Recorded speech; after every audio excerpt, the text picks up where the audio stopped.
Alright guys, it's time to do another game review, and that is one of my other childhood games, 007 Agent Under Fire. Now this is one of the very first-person shooters that I've actually played, as well as the first game that made me want to watch the James Bond movies.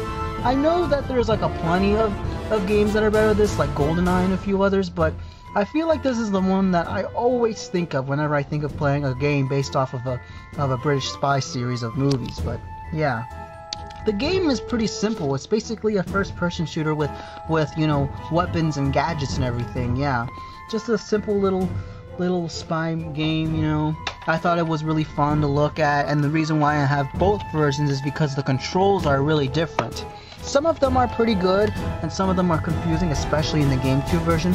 But in my opinion, I'll prefer the PS2 version because, as a kid, I used to own the PlayStation 2 version when it was new, and you can clearly tell, look at the damage that the papers, you know, the covers are worn out, because since this is the one that I've owned since I was younger, and the reason why I had the GameCube version, just to test out the differences, and I know there's a few minor ones, the controls are a lot different on the GameCube version, and plus, I got this on Amazon last year. I never got the chance to show it to you all because there was so much going on last year, and plus, last year was when I had trouble with my Google account, and now that I got it better again during the summer last year, I just completely forgot about doing the whole game. But yeah, I have both versions. Last year I got the GameCube version, and the PS2 version I had since I've had, you know, when I was little.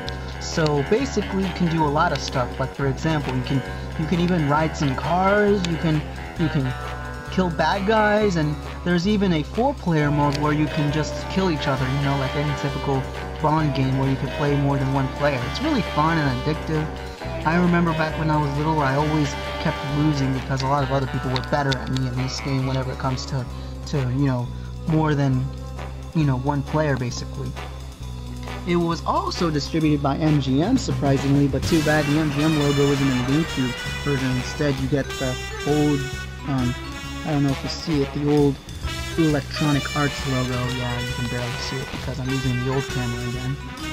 Yeah, basic little first-person shooter. You play as Bond himself.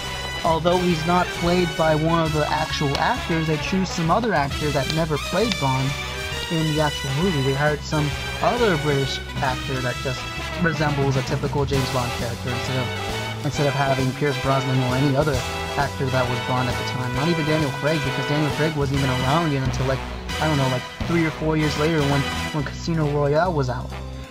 I already told you all like a couple years ago that I'm going to plan on doing a James Bond series review on all the James Bond movies leading up to the most recent movie, Spectre, from last year, or 2 years ago, my bad.